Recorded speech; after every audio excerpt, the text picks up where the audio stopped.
Құрметті достар, авторлық әділдік жолында жобасының алғашқы түсіріліміне қош келдіңіздер.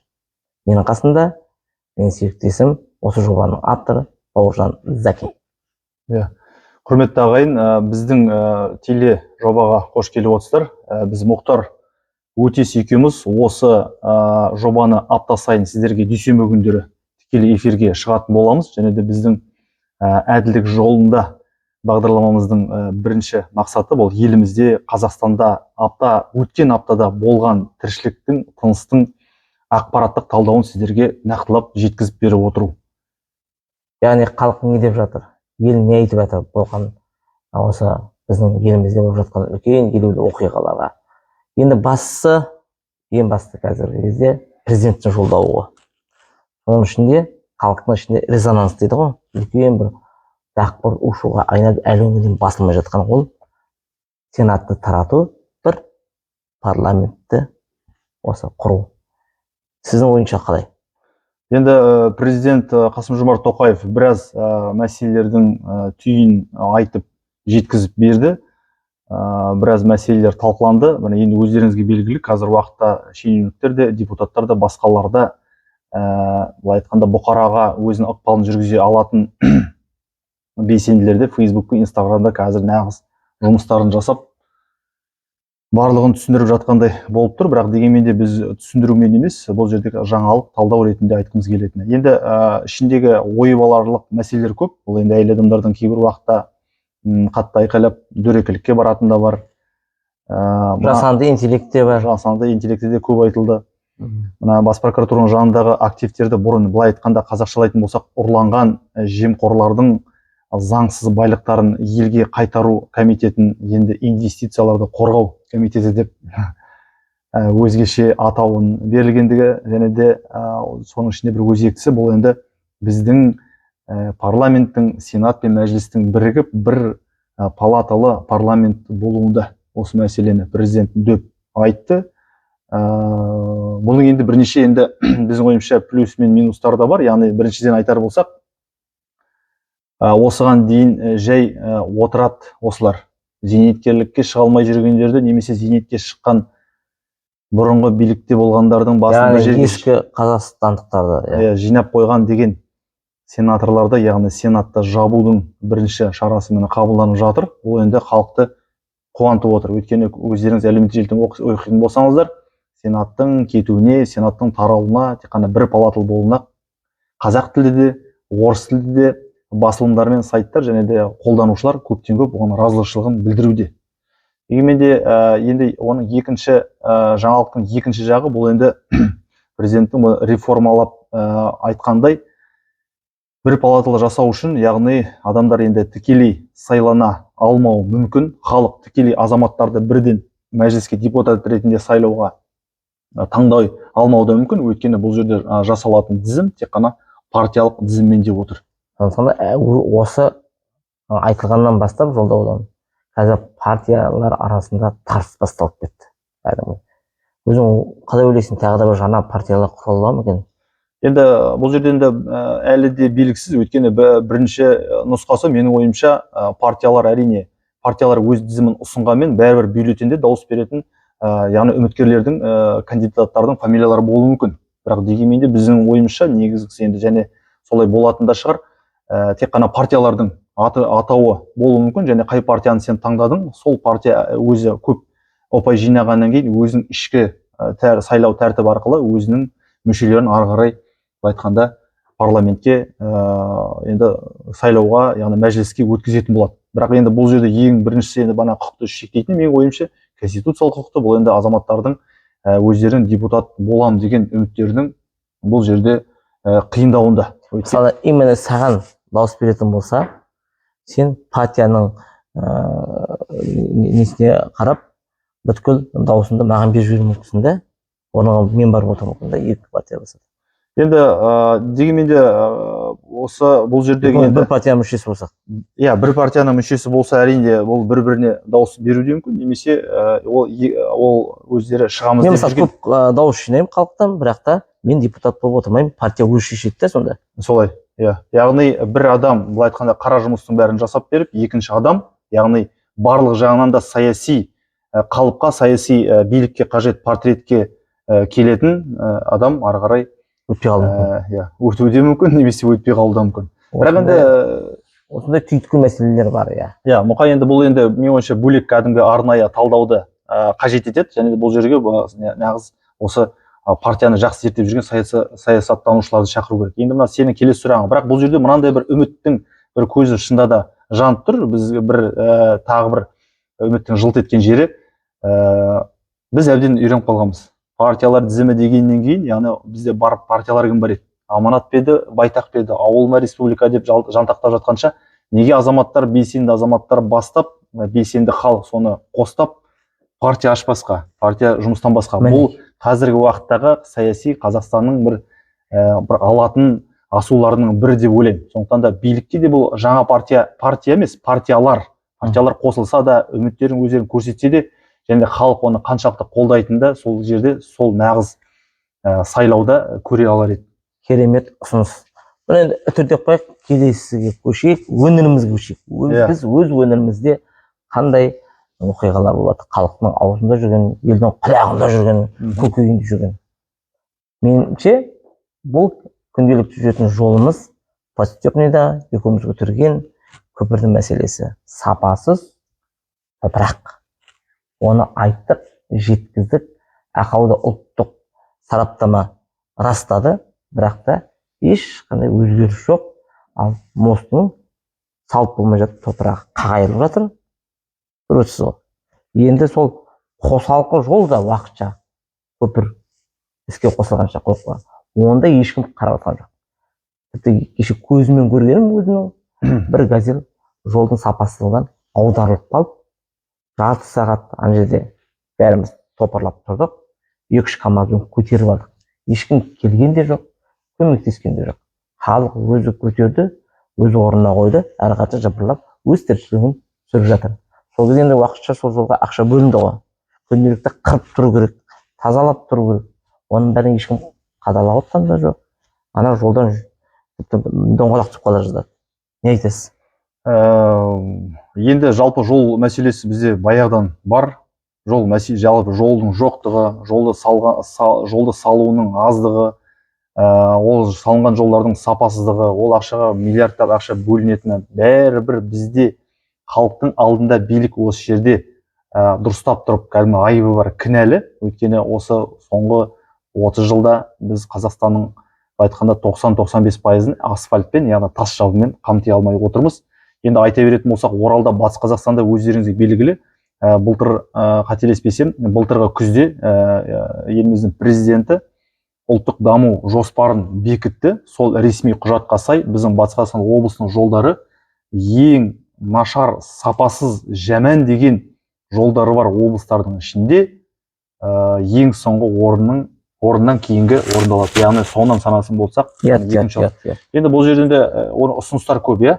Прокурорлар тексерсін, антикор үнемі қарап жүрсін, акимат дұрыстап қарасын, ұлттық сапа тексерсін, бірақ жалпы бізде әбден жүйенің үйренгендігі сонша, бұл жерде коррупция бар, ұрлығы бар, сыбайлас жемқорлығы бар, яғни барлығы да артынан, яғни проблема болғаннан кейін шабу, немесе белсенділер бір көтеріп айтқаннан кейін барып тексере бастау фактілері бар. Менің ойымша бұл жерде біз түбегейлі заңнамаға өзгеріс енгізуіміз керек. Керек болса конституцияға да енгізейік, немесе автомобиль жолдары, немесе де басқа да кәдімгі негізгі заңдардың бәріне көрсетіп қояйық. Яғни не деген сөз? Қарапайым қазақ тілімен жазып қоюымыз керек. Қазақстан Республикасындағы, оның ішінде республикалық, облыстық, қалалық, аудандық, ауыл ішілік кіреберіс жолы болсын, яғни жолдар, көшелердің барлығы да бір ұлттық қауіпсіздіктің бір құрамдас бөлігі ретінде деп көрсететін болсақ, яғни ұлттық қауіпсіздікке бірден тікелей әсер ететін деп көрсететін болсақ, барлық органдардың айтқанда назары сол жолға ауар еді. Бұл айтқанда қазіргі уақытта не деп айтуға болады енді? Мектеп салынсын, аурухананы жөндесін, немесе банағы қазір салынатын қандай жолдар бар? Мысалы, Чапаев, Жаңғала, Сайхин болсын, Бөрлі Ақсай болсын, жолдардың барлығы деңгейлері бірдей. Яғни мемлекетке сен поликлиника салып берсең де, немесе аудандық, облыстық жол салып берсең де, өйткені деңгей бірдей. Ал былай жеме-жем келгенде жолдан көп адам пайдаланады. Мысалы, Чапай кентіне дейін Орал қаласынан күніне 9.000 автокөлік өтеді. Бұл дейді трафик деген машқара. Ал сол жол өзің білесің енді тас-талқан енді нағыз өлім жолы. Бүкіл енді Орал мен Атырауды бір-біріне жалғап отқан күре тамыр. Және де бұл ең бір халқымыздың батыс өңірінің айтатын енді назы, бұл жерде назы демейді, бұл жерде енді айыбы деуге болады, енді талабы. Мұнай мен газдың астында отырып, осы Атырау, Маңғыстауың бар, Оралда да сәл көмектеседі, енді басқа облыстарға, оның ішінде республикалық бюджетке біз ақша қаражат беріп отырып, мұнай газымызды басқа да байлықтан сатып отырып, өзімізге бір мықты бір автобан, автомагистраль сала алмаймыз ба деген сұрақтан шығып тұр. Өте өзекті мәселе. Ол енді болашақтың талқысына саламыз. Келесі, қалада не болып жатыр? Мен бір айтқаным, осы Ақжайық шағын ауданы тұрғындарының батыс су арнасына деген наз еді. Жарты жылдан бері сол дауласып келген, сол мәселе шешімін тауып, онда да сол қасында отырған сіздің серіктес көтергеннен кейін, елдің назарын аударғаннан кейін, қалалық мәслихат депутаты Ерлан Жұматаев маған бастама көтерді, мен ағата қолдадым, улатып, шулатып, әкімшілік бүткіл сол есептеу құралдарын техникалық құжаттарға сәйкес алып беретін болып шешті. Сонымен мәселе жабылды. Енді мен заңгер ретінде айтайын, батыс су арнасы жалпы бұған дейін шағымдар біраз менімен де қаралды, сотқа да жеткендері бар шығар, енді қоғамдық кеңеске де шағымдар болды. Бұл енді біріншіден кәсіпкерлердің арыздары, яғни батыс су арнасы, оның ішінде басшылығы мына Ануар Бөкенұлы Аркеновтың, яғни кейбір жағдайларда кәсіпкерлерді, мына тұрғын үй салатын, таунхаус салатын, басқа да көп қабатты тұрғын үйлер салатын кәсіпкерлерге беретін құжаттарды, яғни рұқсат қағаздарды, мына суды шығару, суды кіргізу, канализация дейміз, солардың өте қиыншылықпен, бюрократиялық жолмен алынатын туралы шағымдар болған болатын. Және де бір енді мына Орал апталығы және де Мойгород сайттарының жазуына қарағанда, ол кісінің үстінен, яғни өзінің жұмысын енді жұмысына қатысты біраз тергеу тексерулер болған, антикордан да, прокуратурадан да, мысалы өзінің жеке автокөліктерін өзінің батыс су арнасы басқарып отырған компаниясына жалға беру сияқты фактілермен, бірақ бәрінен де ол кісі енді қалай айтады, судан таза, сүттен ақ болып енді жазадан құтылған екен. Бірақ дегенмен де біз енді бұл жерде ол кісінің қайдан келген, қай әкімнің тұсында келген және қандай жағдайда бұл лауазымға келген енді талдауымыз керек шығар келесі шығарылымда. Ол енді келесі жобаның аясында болады. Әзірге осымен қош сау болыңыздар, біздің жобаны қарап отырыңыз. Әлем жаңалықтары ше? Әлем жаңалықтары бар екен ғой. Әлем жаңалықтары енді әлемде де біраз нәрсе болып жатыр. Енді бұл жерде екі мәселе бар айтуға болатыны. Енді бұл жерде енді не деп айтуға болады? Енді бізге қатысын айтайық. Біреуін. Бұл енді мына Америка құрама штаттарындағы жас белсенді жігіт екен, 31 жастағы, жалпы оның негізі көтеріп жүрген қоғам белсендісі, біз сияқты. Қоғам белсендісі, және де ең басты оның ерекшелігі бұл отбасы құндылығы, заңның сақталуы, адамдардың жалпы мына елдегі өздерінің, мысалы Америка құрама штаттарындағы тепе-тең бейбіт бір-бірінің құқығын сақтайтын конституцияларының, олардың да ата заңын сақталып өмір сүруін не дейді енді, халыққа жайып жүрген, жастар арасында насихаттап жүрген, және сол жастармен кездесу кезінде күннен күнге оның артынан еретіндер көбейген ғой. Былай айтқанда енді оң ұстанымды белсенділер дейді ғой, сол кісінің енді сол жігіттің 31 жастағы кісі қолынан қаза тауы. Оның да кезінде Дональд Трампты винтовкамен, снайперлі винтовкамен атты ғой, бұл жігітті де солай атқан екен, мойнына тиіп, ол енді өкінішке орай қаза тауыпты. Және де қазіргі уақытта сол жігіт туралы барлық жерде айтылып жазылып жатыр. Мені мысалы алаңдататын демократияның шырқау шегі нағыз Америка деп білсек, сонда сол демократияны құрап жүрген адамды өлтіріп тастап жатыр. Онда біздің Қазақстанда қандай болады сонда? Сол ғой. Екіншіден Непал.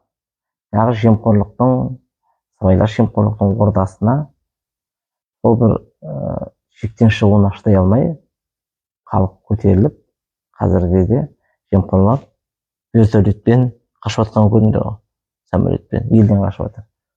Сол бір мәселені көріп жемқорлық бұл халықты бір ашу ызасын тудырып осындай әрекетке келтіріп отыр. Сондықтан да біздің елімізде де қазір шырқау шегіне шығып тұрған кезде сақ болайық, халықтың ашу ызасына тимейік, жемқорлықты бәрі бірігіп билік болып халық болып қолға алайық. Ондай қан төгіссіз. Енді Непалдан біз не үйренеміз? Енді біріншісі ол түсінікті. Қашатындар кезінде ұрлағандар да, жырлағандар да жалпы өз әрекетінің заңсыз екенін түсінеді. Ол қашу әр мезетте. Бізде де кезінде Қазақстанда да өзіңіз білесіз, 2-3 жыл бұрын қашқандарды да көргенбіз. Ол қашқандардан қайтып келгендерді де көргенбіз. Иә, қашқандардан ешқандай да ол түсінікті, ол ешқандай сабақ. Ол бізге емес, ол қазір заңсыз байып отырғандарға сабақ болсын. Бізге бұл жерде сабақ алатынымыз біріншіден бір нәрсесі бар. Біріншісі бұл енді еш нәрсеге араласпайды. Мемлекеттің ісі қажет емес. Өзімен өзі мына телефоны шығып, iPhone музыкасын тыңдап жүреді деген 18 бен 25 арасындағы жігіттердің, яғни непалдықтар, оғанда дәл сондай жастар бізде де бар. Олардың жеме-жемге келген кезде елін ойлау енді үлкен мәселе дейтін болсаңдар, өзінің жеке немесе отбасын жалпы күнделікті өзіне ашу ызасын кернегенде көшеге шыға алатын туралы біз осыдан сабақ алуымыз керек. Яғни дәл сондай жастар ол барлық жерде бар. Өйткені қазір жастар барлығы да бірдей әлеуметтік желімен өсіп жатқан. Енді екіншісі тағы мен өзіме бір байқағаным, сол Непалдағы енді мына мотоцикл, электроскутер, самокат дейміз, электросамокат соларды өте көп пайдалануында. Ата-бабаларымыз кезде мықты атқа мініп, жауға шауып, немесе жаудан қорғанса, қазіргі непалдықтар көрсетіп отқандай, олардың темір тұлпарлары бұл электросамокат екен. Яғни тез барады, тез келеді, қашса да құтылады, жетсе де алады, қасына және де ең басы жалғыз өзі емес, бір-екі адамды отырғызып алып кете алады. Содан біз енді полиция және оны тыйым салғысы келіп жүр ғой, оны білесіз, оны кеше президентіміз Тоқаев та айтқан болатын. Полицияның ұстанымы бойынша электросамокаттардың барлығын тыю керек екен. Білмеймін енді Непалдан үйренді ме, онан бар нәрсе ме, әлде не болып жатқан. Бірақ дегенмен де осы мәселеге көңіл аударған жөн болады. Яғни бұл жерде ішкі саясат жалпы мына мәдениет және ақпарат министрлігінің, оның ішінде әртүрлі бөлімшелердің нағыз жұмыстанатын уақыты. Елді қанап жеп бір күні ел Құдай сақтасын, әрине қоғамдық тәртіпті бұзуға болмайды, заң бәріне бірдей. Бірақ дегенмен де ашынған жастармен не дейді енді әбден ашуына шегіне жеткен орта жастағы адамдар буын атылды, жарылды, шыдай алмауы да мүмкін. қопарып тастады, қан төгілді. Құдай сақтасын, бізде Қазақстанда ондайға енді қантар болды ғой мысалы. Болмасын, ондайға бармайық. Біз дегенмен де осындай нәрселерді болғызбас үшін біз мынандай бір топ шағын ғана бір енді олигархтар дейміз, басқа да бір енді ұры қарылардың былай айтқанда қанша халыққа енді бір құмалақ болып, бір қардың майды шертпес эффектісін жасамас үшін айтып отқан мәселе ғой. Ел болып ақылдасып кеңеспешейік деген бұл. Ал бүгінгі алғашқы түсірілім талдау осындай болды. Келесі аптада кездескенше. Әділдікті іздейміз, әділдікті ұстанамыз және әділеттікпен күресеміз. Әділетсіздікке қарсымыз. Құрметті ағайын, сіздерді де осыған барлығыңызды бірге жұмылып, әділдік жолында болуға күресуге шақырамыз.